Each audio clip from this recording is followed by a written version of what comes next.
बुद्धं च धर्मं च गणोत्तमं च यावद्विबुधिं शरणं गतोऽस्मि दानादिपुण्यैश्च कृतैर्मयिभिर्बुद्धो भवेयं जगतो हिताय बुद्धं च धर्मं च गणोत्तमं च यावद्विबुधिं शरणं गतोऽस्मि दानादिपुण्यैश्च कृतैर्मयिभिर्बुद्धो भवेयं जगतो हिताय बुद्धं च धर्मं च गणोत्तमं च यावद्विबुधिं शरणं गतोऽस्मि दानादिपुण्यैश्च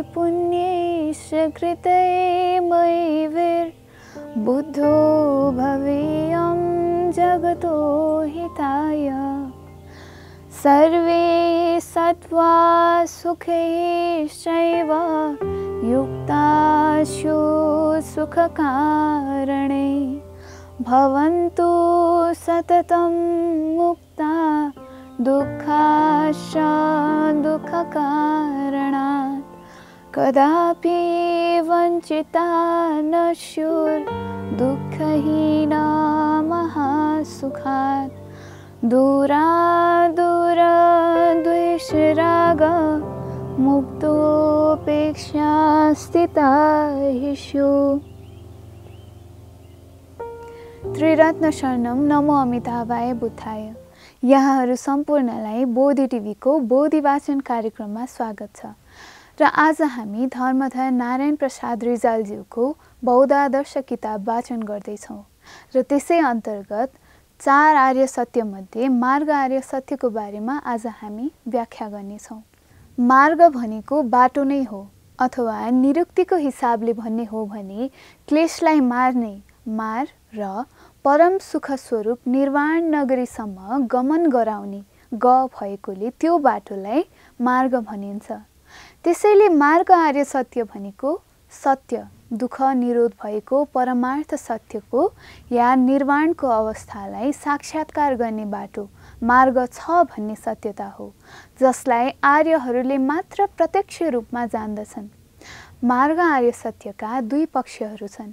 1. समग्रमा दुःखबाट मुक्त हुन आलम्बन गर्नुपर्ने मार्गको व्यवस्था सम्बन्धी सत्य कुरा। 2. निर्वाण आदि दुःख निरोधदेखि लिएर सम्पूर्ण आश्रवहरूलाई नष्ट पार्दाखेरि चित्तमा कसरी साक्षात्कार उदय हुन्छ भन्ने अनुभूतिको प्रक्रिया सम्बन्धी मार्गको सत्यता। यी मध्ये दोस्रो पक्ष धेरै गहिरो र अनुभूति गर्ने योगी वा योगिनीहरूले मात्र बुझिने या अभिधर्मको गहन अध्ययन गरेका अभिधार्मिक पण्डितहरूले मात्र सैद्धान्तिक रूपमा बुझिने विषय भएकोले यहाँ त्यसको विस्तारमा चर्चा गर्दैनौँ। पहिलो पक्ष मात्र केही बयान गर्दैछौँ, जसलाई आर्य अष्टाङ्गिक मार्ग भनेर बुझिन्छ। आर्य अष्टाङ्गिक मार्ग मार्ग आर्य सत्य भनेको आर्य अष्टाङ्गिक मार्ग हो, अर्थात् 8 अङ्गले युक्त भएको र आर्यहरूले अपनाइने र बुझिने मार्ग। यही मार्गको अनुसरण गरेपछि साँच्चैकै दुःखबाट मुक्ति, संसारको चक्र या भवचक्रबाट सदाकालका लागि मुक्ति हुन्छ। आर्य अष्टाङ्गिक मार्ग भने पनि सुरुका व्यक्तिले अनुसरण गर्ने मार्ग चाहिँ आर्य हुँदैनन्, किनकि दुःखमै भौतारिएको अवस्थादेखि नै अभ्यास सुरु गरिने भएकोले त्यस्तो मार्ग विशुद्ध एवं आर्य नै हुँदैन।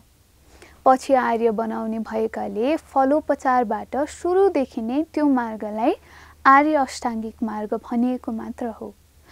यो अष्टाङ्गिक मार्ग पतञ्जलिको अष्टाङ्ग योग होइन र त्यससँग सम्बन्धित पनि छैन भन्ने कुरा पनि बुझाइराख्नु राम्रो हुन्छ।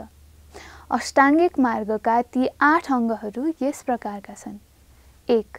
सम्यक दृष्टि, 2. सम्यक संकल्प, 3. सम्यक वाक, 4. सम्यक कर्मान्त, 5. सम्यक आजीविका, 6. सम्यक व्यायाम, 7. सम्यक स्मृति, 8. सम्यक समाधि। सम्यक दृष्टि भनेको देखाइ हो, सम्यक भनेको सही ढङ्गको यथार्थपरक, नझुक्याउने, अविपरीत इत्यादि हो। त्यसैले सही ढङ्गले दृष्टिकोण मनमा राख्नु नै सम्यक दृष्टि हो। मिथ्या दृष्टि यसको उल्टो देखाइ हो। दुःखबाट पार हुन खोज्ने व्यक्तिको देखाइ यानि दृष्टिकोण सही र यथार्थपरक हुनुपर्ने हुन्छ।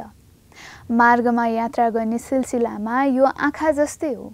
आँखा राम्रो र स्वस्थ भयो भने मात्र बाटो नबिराई हिँड्न सकिन्छ।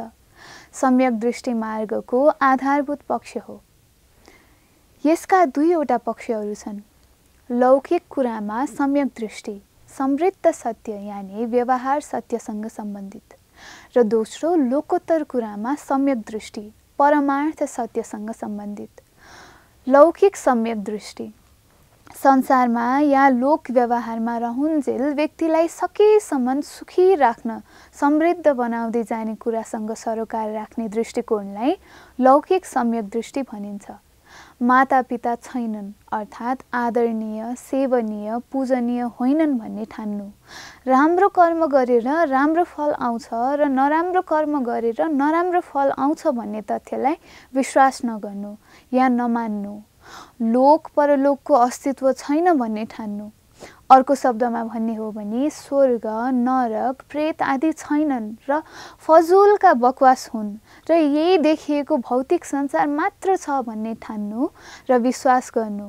पुनर्जन्म हुँदैन अथवा आफू मरे डुम्मै राजा भने जस्तो अति भौतिकवादी धारणा राख्नु।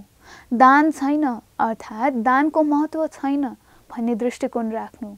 हवन छैन अर्थात् देवी देवतालाई विशेष प्रक्रियाबाट भोजन आदि दान गर्ने काम छैन भन्ने विश्वास राख्नु जस्ता खालका धारणाहरू सबै मिथ्या दृष्टि हुन्। यी मिथ्या दृष्टिहरूको ठिक विपरीत दृष्टिकोण राख्नु सम्यक दृष्टि हो। मिथ्या दृष्टिलाई हटाएर सम्यक दृष्टि नराखेमा संसारमा सुख पाउन सकिँदैन, किनकि मिथ्या दृष्टिको कारणले कुनै पनि बेला कुनै न कुनै पाप कर्म गरिराखिन्छ र अन्तमा ढिलो चाँडो दुःखमा पतन भएरै छोड्छ। यो सम्यक दृष्टि राख्नु मात्र आफैमा ठुलो मार्ग त होइन, तर पनि यो मार्गको मूल जग, मूल नक्सा, मूल आँखा भन्ने आवश्यक हो। मिथ्या दृष्टि भएको व्यक्तिले कहिले पनि निर्वाण या परम सुख प्राप्त गर्न सक्दैन। त्यसैले मोक्ष मार्गमा यो धेरै नै महत्त्वपूर्ण हुन्छ। लोकोत्तर सम्यक दृष्टि संसारका सम्पूर्ण कुराहरूको वास्तविक स्वभाव जस्तो छ त्यसलाई नबिगारिकन यथार्थ रूपमा देख्ने दृष्टिलाई लोकोत्तर सम्यक दृष्टि भनिन्छ। अर्को शब्दमा व्यक्त गर्ने हो भने सम्यक दृष्टि भनेको सम्पूर्ण कुराहरू अथवा धर्महरूलाई अनित्य, दुःख, अनात्म र शून्य देख्ने दृष्टिकोण हो। अनित्य, दुःख अझै पनि व्यवहारमा मात्र सत्य हुन् भने अनात्म एवं शून्यता परमार्थ सत्य हुन् र निष्प्रपञ्च हुन्छन्। त्यसैले निष्प्रपञ्चलाई देख्ने हेराइ नै सम्यक दृष्टि हो। संक्षेपमा लोकका धारणा, विश्वास आदिबाट पार भएको, आत्मदृष्टिबाट बाहिर निस्केको, प्राणी, जीव, स्त्री, पुरुष, व्यक्ति, वस्तु, मनुष्य, देवता जस्ता दृष्टिहरूबाट बाहिर निस्केको, उच्छेद, शाश्वत, नित्य, अनित्य जस्ता एकान्तिक कुदृष्टिबाट बाहिर निस्केको, अकुशल, अव्याकृत जस्ता दृष्टिबाट बाहिर निस्केको, संसार, निर्वाण जस्ता दृष्टिबाट पनि बाहिर निस्केको निष्प्रपञ्चलाई देख्ने दृष्टि नै सम्यक दृष्टि हो। त्यस्तो दृष्टिले देखिने सत्यको अनुभूतिमा रहने ध्यानको अभ्यासलाई गर्ने पद्धतिलाई विपश्यना ध्यान भनिन्छ। यस्तो सम्यक दृष्टि बिना विपश्यना ध्यान हुँदैन र विपश्यना बिना मुक्ति हुँदैन, किनकि मिथ्या दृष्टि कायम रहेको चित्तमा सत्काय दृष्टि पनि हुन्छ र त्यो नै सम्पूर्ण दुःखहरूको जरो हो। यसरी सम्यक दृष्टि स्थापित भयो भने व्यक्तिको हेराइ प्रज्ञाद्वारा भएको हुन्छ र त्यसैले सत्य दर्शन र मुक्ति हुने हुन्छ। सम्यक संकल्प, संकल्पको सोझो अर्थ हो मनले चिताउनु। जुन कुराहरू चिताउने गर्नाले शील, समाधि, प्रज्ञा, विमुक्ति, ज्ञान दर्शन जस्ता कुराहरू उदय हुन्छन् त्यस्ता कुराहरू चिताउनु सम्यक संकल्प हो। त्यसको विपरीत मिथ्या सङ्कल्प भनेको जे जस्ता कुराहरू चिताउनाले मनमा राग, द्वेष र मोह, अज्ञान यी क्लेशहरू बढ्छन् त्यस्तो कुरा चिताउनु हो। छोटकरीमा सम्यक सङ्कल्पलाई 4 प्रकारमा विभाजन गर्न सकिन्छ। नैष्क्रम्य सङ्कल्प, जसरी डढेलो लागेको जङ्गलबाट आत्तिएर एक मृग उम्किन खोज्दछ, जेलको दुःख सहन नसकेर एक कैदी उम्किन खोज्दछ, जालमा परेको माछा त्यो जालबाट उम्किन खोज्दछ, पिञ्जरामा थुनिएका सुगा त्यहाँबाट उम्किन खोज्दछ, त्यसरी नै यो संसारको दुःख देखेर यसबाट उम्किन खोज्ने बलियो र निरन्तर लागिरहने खालको चिन्तनलाई नैष्क्रम्य सङ्कल्प भनिन्छ। यो सङ्कल्प कमजोर भएको व्यक्तिकोले दुःखबाट पार पाउन वास्तवमै सजिलो छैन। अहिलेको युगका धेरै मानिसहरूमा यो सङ्कल्प धेरै नै कमजोर हुन्छ। अव्यापाद सङ्कल्प, व्यापाद भनेको हानि गर्नु या दुःख दिनु हो, अव्यापाद भनेको सुख दिनु हो। त्यसैले अव्यापाद सङ्कल्प भनेको सुख दिने चाहना गर्नु हो। यसलाई मैत्री भने पनि हुन्छ। अरूले सुख पाउन्, सुखको हेतु पाउन् भन्ने चिताउनु नै अव्यापाद सङ्कल्प यानि मैत्री सङ्कल्प हो। अविहिंसा सङ्कल्प, विहिंसा भनेको हिंसा गर्ने चाहना हो, अविहिंसा भनेको हिंसा नगर्ने चाहना हो। यो प्राणीहरू दुःखबाट मुक्त हुन् भन्ने चाहनासँगै नजिक भएको हुनाले करुणासँग सम्बन्धित छ। करुणा भनेको सबै प्राणीहरू दुःखबाट र दुःखको हेतुबाट पनि मुक्त हुन् भन्ने चाहना हो। यस्तो चाहनालाई अविहिंसा सङ्कल्प भनिन्छ। यी 3 किसिमका सङ्कल्पहरू बलिया छन् भने व्यक्तिले संसारको दुःखलाई पार गर्न सक्छ। त्यसैले सम्यक सङ्कल्प मार्गको प्रमुख अङ्ग हो र यो पनि प्रज्ञासँग सम्बन्धित अङ्ग हो। बोधिचित्त सङ्कल्प, पहिले पनि बताइएको थियो कि सबै प्राणीहरूलाई हित गर्नको लागि सम्यक सम्बुद्धता प्राप्त गर्छु भन्ने चाहना मनमा आउनुलाई बोधिचित्त उदाएको भनिन्छ। त्यही चिताउनु बोधिचित्त सङ्कल्प हो। बोधिचित्त भनेको सबैभन्दा महत्त्वपूर्ण एवं गहिरो सङ्कल्प हो। यस्तो सङ्कल्प उदय भएको व्यक्तिलाई बोधिसत्व भन्दछन्। त्यही सङ्कल्प उदाएको व्यक्तिहरू मात्र पछि गएर शाक्य मुनि या काश्यप जस्ता सम्यक सम्बुद्ध बन्दछन्। नैष्क्रम्य सङ्कल्पको बलले व्यक्ति आफू तर्न सक्छ भने बोधिचित्त, अव्यापाद, अविहिंसा सङ्कल्पका बलले व्यक्तिले असङ्ख्य अरू प्राणीहरूलाई तार्न सक्षम हुन्छ। त्यसैले गुणात्मक हिसाबले बोधिचित्त सङ्कल्प सबभन्दा उत्तम र अमूल्य मानिन्छ। सम्यक वाक वचन, जुन वचन बोल्दा आफूलाई पनि पीडा हुँदैन र अरूलाई पनि पीडा हुँदैन, आफूलाई पनि कष्ट एवं पछुतो हुँदैन र अरूलाई पनि कष्ट हुँदैन, आफूलाई पनि अपकार हुँदैन, अरूलाई पनि अपकार हुँदैन, त्यस्तो आर्यहरूलाई अनुकूल हुने वचन। अनि जुन वचन बोल्दा अरूमा समाधिका गुण उदय हुन्छन्, प्रीति प्रमोद उदय हुन्छन्, क्लेशलाई नष्ट गर्ने प्रश्रय दिन्छ, सत्यको पक्षमा हुन्छ, निर्वाण बोधि आदिको प्रशंसा हुन्छ, त्यस्तो वचनलाई सम्यक वाक भनिन्छ। त्यसको विपरीत परिणाम पैदा गर्ने वचनहरू मिथ्या वाक हुन्। मिथ्या वचनहरू बोल्दा अकुशल हुने सम्भावना बढी हुन्छ। मिथ्या वचनहरूमा पारुष्य, अनृत, पैशून्य र सम्भिन्न प्रलाप पर्दछन्। पारुष्य भनेको कठोर वचन हो जो अर्काको मनमा बिज्दछ। अनृत भनेको जुटो या ढाँटेको वचन हो। पैशून्य भनेको चुग्ली लगाएको वचन हो। सम्भिन्न प्रलाप भनेको फजुलका गफगाफ ठट्टा आदि हुन्। यिनीहरूबाट मुक्त वचनहरू नै सम्यक वाक हुन्। सम्यक कर्मान्त, कर्मान्त भनेको काम या कर्महरूको टुङ्गो हो। हामीले जीवनमा जस्ता कामहरू गर्दा टुङ्गो लगाउनु पर्छ भन्ने विषय नै कर्मान्त हो। सम्यक कर्मान्त भनेको आफ्नो पनि अरूको पनि हित हुने कर्महरू गर्नु हो।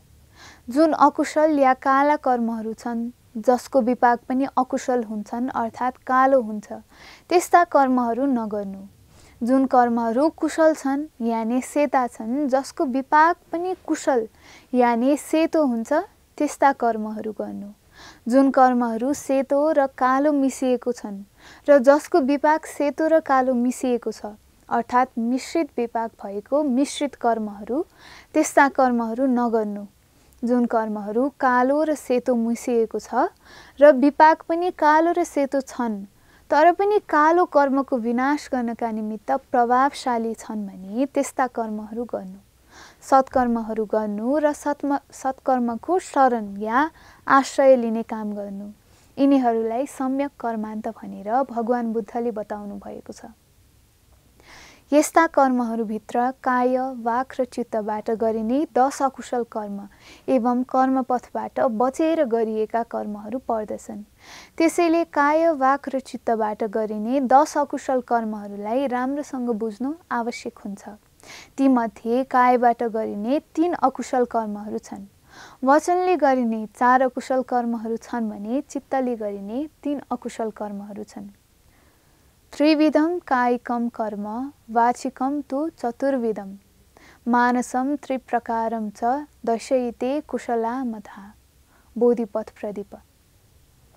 यीमध्ये कायले गरिने 3 र वचनले गरिने 4 अकुशललाई मनको अर्थात् चेतनाको पूर्ण सहयोग भयो भने अकुशल कर्मपथ भनिन्छ। कर्मपथमा फल दिने कर्मको बाटो बनिसकेको हुन्छ, त्यसैले कर्मपथ भनिएको हो। कर्मपथ पुरा भयो भने जुनसुकै जन्ममा भए पनि फल दिएरै छोड्छ। त्यसैले कर्मपथ हुनको लागि 5 कुराहरू पूर्ण हुनु आवश्यक हुन्छ। आलम्बनको उपस्थिति, आलम्बनलाई चिनेको हुनु, कर्म गर्ने इच्छा या चेतना, काम सम्पन्न गर्ने प्रयत्न उपक्रम भएको हुनु, काम सम्पन्न हुनु र त्यसमा रमाउनु। यति 5 कुराहरू पूरा भयो भने कर्मपथ पूरा हुन्छ। त्यसको फल नआई छोड्दैन र भोग्नै पर्ने हुन्छ। यी 5 कुरालाई कुनै कुनै सूत्रहरूमा 3 चेतनाको रूपमा पनि बताइएको छ।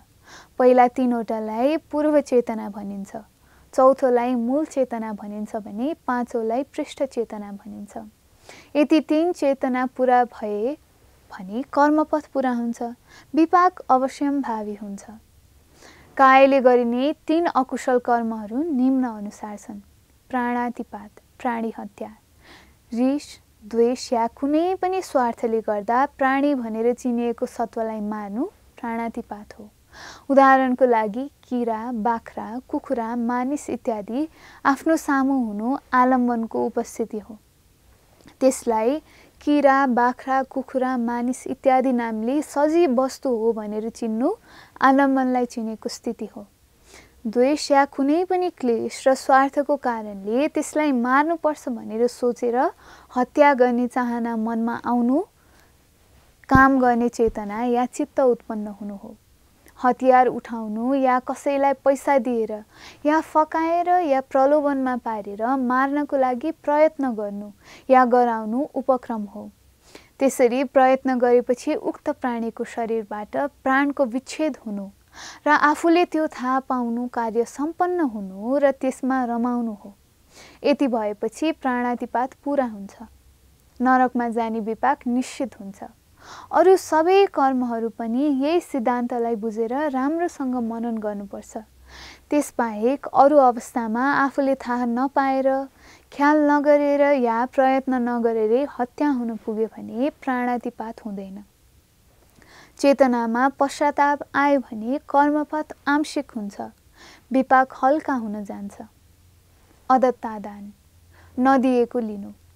अर्काको वस्तु या पैसालाई उसले नदिइकन आफूले चोर्ने मनसायले लिनुलाई अदत्तादान भनिन्छ। आफ्नो आमा, बाबु, भाइ, मित्र या आफ्नो मान्छेको वस्तु जसले स्वाभाविक रूपमा धेरै रोकावट गर्दैनन्, उनीहरूको वस्तु लिनु अदत्तादानभित्र पर्दैन। यसको कारण के हो भने उनीहरूलाई पछि जानकारी दिन मिल्छ र उनीहरूले आफ्नो वस्तु चोरिएको महसुस गर्दैनन्। आफ्नो मान्छेले काम परेर लगेको रहेछ भन्ने ठान्छन्। तर कसैको सम्बन्धमा त्यस्तो निकटता छैन भने त्यो छुट लिनु दोषमुक्ति हुँदैन। काम मिथ्याचार। काम भनेको काम वासना हो र त्यसको परिपूर्तिका निमित्त गरिने मिथ्या आचार भनेको गलत आचरण या तौर तरिका हो। यसको स्पष्ट अर्थ चाहिँ गलत तरिकाले यौन सम्पर्क गर्नु हो। त्यसमा अर्काकी श्रीमती, आफ्नो मालिकले या राजाले या आमा बुबाले पालिएकी महिलासँग सम्पर्क गर्नु अथवा अस्थान, अगम्य, अदेश, अकालमा यौन संसर्ग गर्नु काम मिथ्याचारभित्र पर्दछ। यहाँ प्रस्तुत गरिएको अर्थ भगवान बुद्धले उपदेश दिएको वचनअनुसार लिएको हो र अर्थ विनिश्चय सूत्रमा बताइएको छ।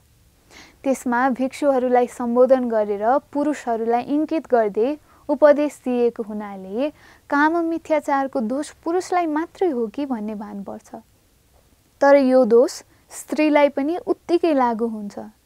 मालिक र राजा अहिलेका युगमा सान्दर्भिक नभए पनि श्रीमान या काम दिने मान्छे र शासक अहिले पनि हुन्छन् र त्यससँग सम्बन्धित काम मिथ्याचार अहिले पनि भइराख्ने गरेको सुन्न सकिन्छ।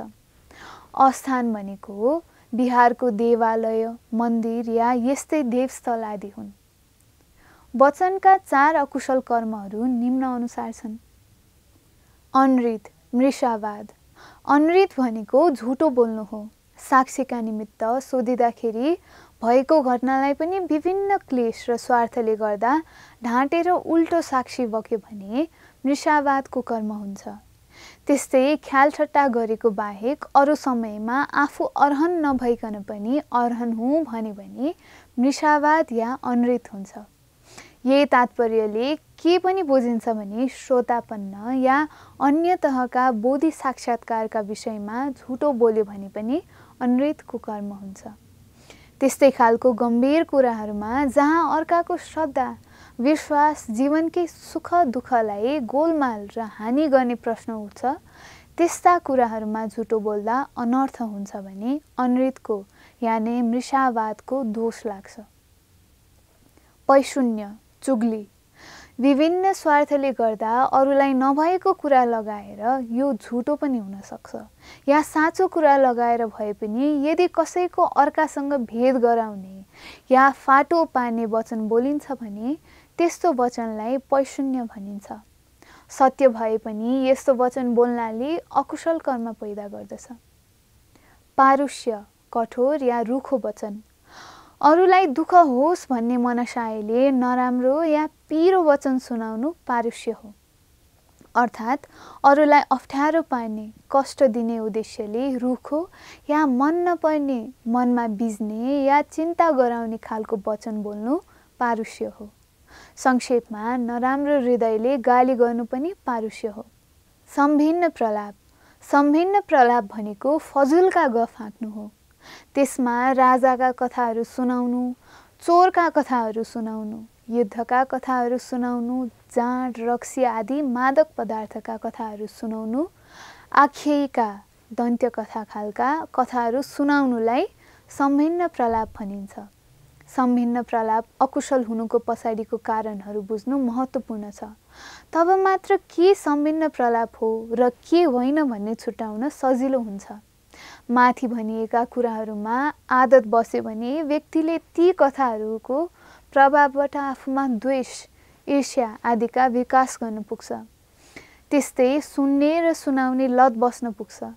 ती कथाहरूमा नकारात्मक भूमिका गर्ने पात्रहरूको चरित्र बढी प्रभावकारी छ भने समग्रमा नकारात्मक मानसिकताको विकास हुन्छ। त्यस अर्थमा ती अकुशल पैदा गर्ने हुन्छन्।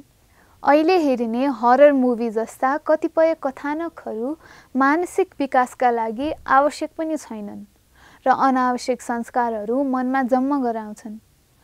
त्यसैले अकुशल हुन्।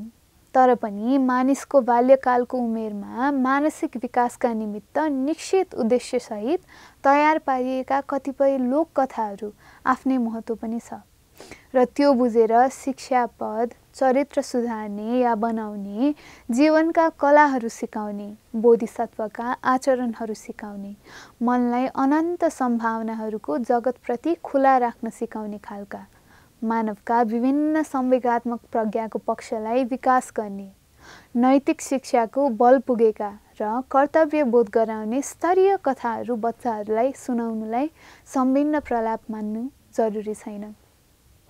यति वचनले गर्ने अकुशल छन् अब मनले गर्ने 3 अकुशलहरूको बारेमा बुझौँ। अविद्या। अविद्या भनेको अर्काको वस्तु या सम्पत्ति आफूले पाइयोस् भनेर मनमा ध्यान गरिराख्नु हो। यो लोभकै रूप हो र आसक्तिको कारणले मनमा आउँछ। यसको मात्रा बढी भयो भने व्यक्तिले प्राणातिपात, चोर्ने जस्ता कायले गर्ने पाप कर्म गर्ने या मृषावाद, पैशून्य जस्ता वचनले गर्ने अकुशल कर्महरू पनि गर्न पुग्छ। त्यसैले त्यस्तो चिन्तन भइरहनु स्वयं नै मानसिक रूपमा गरिने अकुशल कर्म हो। व्यापाद। पहिले पनि बताइसकिएको छ कि व्यापाद भनेको अर्काको जीवनलाई पीडा दिने, तडपाउने या विच्छेदन नै गर्ने चिन्तन मनमा आइरहनु हो। जस्तै कसैलाई मनमा मारिदेऊ कि पिटिदेऊ कि भन्ने खालका चिन्तन आउँछन् भने त्यो व्यापाद हो र मानसिक अकुशल कर्म हो। मिथ्या दृष्टि। पहिले बताइएका लौकिक र लोकोत्तर सम्यक दृष्टिसँग बाजिने खालका उल्टा दृष्टिकोणहरूलाई मिथ्या दृष्टि भनिन्छ। यिनीहरूको विषयमा माथि सम्यक दृष्टिको चर्चा गर्दाखेरि बताइसकिएको छ। यिनीहरू बाहेकका कर्महरू गर्नु या अझ ठिक यिनीहरूको उल्टो कर्म गर्नु सम्यक कर्मान्त हुन्। जस्तै प्राणीहरूलाई जीवनदान दिनु, रक्तदान गर्नु, औषधि दान गर्नु या औषधि गराइदिनु या रोगको उपचार गर्नु, गरिब या आर्य आदिलाई दानहरू दिनु, उचित यौन सम्पर्क गर्नु, काम मिथ्याचारबाट बचेर या ब्रह्मचर्यमा रहनु, सत्य बोल्नु या मौन रहनु, झगडा मिलाइदिनु इत्यादि कामहरू सम्यक कर्मान्त हुन्। कर्म वास्तवमा निकै महत्त्वपूर्ण र जटिल विषय हो। कर्म नै यो संसारको सबभन्दा शक्तिशाली कारक तत्त्व हो। कर्महरूको वर्गीकरण र कर्महरूको फलको विषयमा भगवान बुद्धले अभिधर्ममा धेरै कुरा बताउनु भएको छ। तीमध्ये 4 वर्गका 4 किसिमका कर्महरूको बारेमा अभिधर्म शास्त्रमा या वातुल वासव वज्रको बोधि पुष्पाञ्जली श्रृङ्खलामा हेरेर जान्नु लाभदायक हुन्छ। माथि बताइएका कर्महरूको भेद धेरै किसिमको हुन सक्छ। ती सबैको मूल सिद्धान्तलाई बुझेर व्यवहारमा आचरण गर्नुपर्दछ। यदि त्यसो गर्नमा हामी चुक्यौँ भने संसारका दुःखबाट मुक्त हुने सम्भावना त हुँदैन नै। अझै ती कर्महरूको प्रभावले हामीले सद्गतिमा जहाँ पुग्दा पनि धेरै दुःख भोग्नुपर्ने हुन्छ। उदाहरणको लागि प्रत्येक कर्महरूको फल 3 किसिमले भोग्नुपर्ने हुन्छ। 1 विपाक फल, 2 निस्यन्द फल, 3 अधिपति फल। विपाक फलले कर्मले कुन भव, लोक र कस्तो खालको परिस्थिति खडा गर्छ भन्ने कुरा हुन्छ भने निस्यन्द फलले धेरै जन्मसम्म आफूलाई त्यस्तै खालको परिस्थितिको शिकार बन्नुपर्ने हुन्छ। अधिपति फलले गर्दा प्रकृति, वातावरण, फल, अन्न, उब्जनी आदि बाहिरी कुराहरू कस्तो हुने भन्ने निश्चय हुन्छ। त्यसैले हामीले चाहने सुखका धेरै हेतु र प्रत्ययहरू कर्मसँगै सम्बन्धित हुन्छन्। त्यसकारण अकुशल कर्महरूबाट बचेर कुशल कर्महरूमा आफूलाई व्यस्त पार्नु नै महत्त्वपूर्ण हुन्छ। हस् त आजको लागि यति नै। आजको यो वाचन गरेकोले जति पनि पुण्य सञ्चय भएको छ सम्पूर्ण प्राणीहरूलाई अनुत्तर सम्यक सम्बोधि लाभ होस् भनेर परिणामना गर्दछौँ। अनेन पुण्येन तु सर्वदर्शिताम् अवाप्य निर्जित्य च दोषविद्वेषा जरारुजा मृत्युर्मोहोर्मिसङ्कुलात् समुद्धरेयं भवसागरा जगत्। भवतु सर्वमङ्गलम्।